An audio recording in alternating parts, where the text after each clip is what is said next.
मणिपुर के सबसे पुराने विद्रोही arms group United national liberation front यानी यूएनएलएफ ने बुधवार को दिल्ली में शांति समझौता पर हस्ताक्षर किए।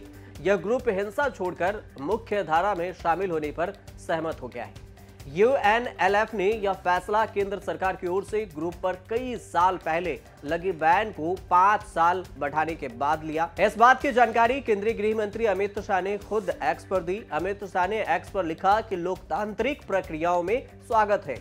केंद्रीय गृह मंत्री अमित शाह ने यूएनएलएफ के मुख्य धाराओं में शामिल होने की जानकारी सोशल मीडिया के जरिए दी और साथ में ये लिखा कि पूर्वोत्तर में शांति स्थापित करने के मोदी सरकार के प्रयासों में एक नया अध्याय जुड़ गया है। मैं लोकतांत्रिक प्रक्रियाओं में उनका स्वागत करता हूं, साथ ही शांति और प्रगति के पथ पर उनकी यात्रा के लिए शुभकामनाएं भी देता हूं। लेकिन सवाल ये उठता है कि आखिर ये यूएनएलएफ है क्या? यूएनएलएफ मणिपुर के घाटी वाले इलाके में यानी जिस इलाके में इम्फाल मौजूद है उसका सबसे बड़ा और सबसे पुराना उग्रवादी गुट है। इसकी स्थापना थी साल 1964 में हुई थी। एजेंडा ये था कि अलग समाजवादी मणिपुर की स्थापना किया जाए। साउथ एशिया टेररिज्म पोर्टल के मुताबिक साल 1975 में यूएनएलएफ के नेता एन विश्वेश्वर सिंह और 16 अन्य मतई उग्रवादियों ने तिब्बत में मौजूदा अल्हासा की यात्रा की थी ताकि उन्हें चीन की मदद मिल सके। मई 1990 में यूएनएलएफ ने दूसरे उग्रवादी ग्रुप जैसे कि National Socialist Council of Nagaland, Khaplang यानी NSCNK, United Liberation Front of Assam ULFA और कुकी नेशनल आर्मी KNA के साथ मिलकर एक इंडो बर्मा रेवोल्यूशन फ्रंट यानी IBRF का निर्माण किया था। इसका मकसद था कि भारत वर्मा की आजादी के लिए एक संगठित संघर्ष करना। लेकिन उसके संगठन ने जो अब सरेंडर किया है उसकी जानकारी अगर कुछ आपको बताएं तो केंद्र सरकार ने 13 नवंबर 2023 को मणिपुर के यूएनएलएफ सहित कुल 5 उग्रवादी ग्रुप्स पर लगे बैन को 5 साल के लिए बढ़ा दिया था। साथ ही 5 अन्य उग्रवादी ग्रुप्स पर भी 5 साल का बैन लगाया गया था। यह बैन उनके राष्ट्र विरोधी गतिविधियों और सुरक्षा बलों पर घातक हमले करने के कारण लगाया गया। ये ग्रुप मणिपुर में एक्टिव है और यह बैन 13 नवंबर 2023 से ही लागू हो गया था। गृह मंत्रालय ने UAPA के तहत एक ट्रिब्यूनल बनाया। इसमें गुवाहाटी हाई कोर्ट के जस्टिस संजय कुमार मेधी शामिल हैं। ट्रिब्यूनल यह तय करेगा कि मणिपुर के इन उग्रवादी ग्रुप्स पर बैन लगाने का पर्याप्त कारण है या नहीं।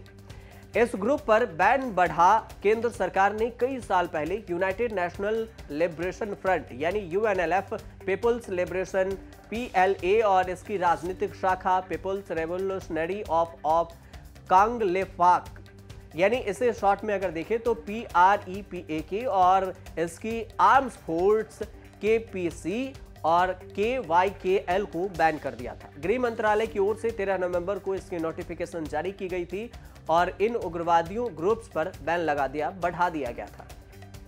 इसके साथ ही केंद्र ने RPF और UNLF arms force, people arms MPA, YKL और इसके अलावा कोराकाम UK पर भी 5 साल का बैन लगाया। ये सारे संगठन हैं जो उग्रवादी संगठन हैं, इस पर 5 साल के बैन को और भी बढ़ा दिया गया था।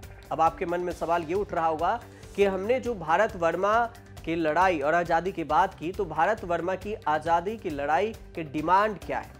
दरअसल म्यांमार द्वारा समर्थित हर एक किस्म के उग्रवादी गुट कमोबेश ये डिमांड उठाते रहे हैं कि भारत और म्यांमार के कुछ हिस्सों को मिलाकर एक अलग क्षेत्रफल को खाली कराया जाए। अमूमन इस तरह की डिमांड के पीछे म्यांमार, लाओस, थाईलैंड के वो ड्रग माफिया होते हैं जो भारत में अपनी बनाई ड्रग्स बेचने के लिए एक सेफ पैसेज चाहते हैं। इन तीनों देशों के ड्रग माफिया मिलकर एक त्रिकोणीय बनाते हैं जिसे गोल्डन ट्रायंगल कहते हैं और ये पूरी दुनिया में नशे के सामान पैदा करने का सबसे बड़ा अड्डा है और इसी वजह से इस इलाके में बड़ी मात्रा में होती है अफीम की खेती। गोल्डन ट्रायंगल के ड्रग्स माफिया इस पैसेज से पूरे भारत में ड्रग्स घुसाना और बेचना चाहते हैं। तो अगर यूएनएलएफ के बनाए समूह IBRF को सफलता मिल गई होती तो भारत मणिपुर और मिजोरम के एक बड़े हिस्से पर उन उग्रवादियों और आखिर में ड्रग माफियाओं का कब्जा होता। इसके अलावा यूएनएलएफ के म्यांमार और बांग्लादेश से कनेक्शन में एक और बात सामने आती है कि इस गुट के ट्रेनिंग कैंप भी इन दोनों देशों के बीच में मौजूद है, जिसे साल 2012 में राष्ट्रीय जांच एजेंसी एनआईए ने यूएनएलएफ के खिलाफ भारत के खिलाफ युद्ध छेड़ने का केस दर्ज किया था और अब 2023 में ये बढ़त हुई है। एक उग्रवादी ग्रुप है, अब देश की मुख्यधारा में शामिल हो गया है।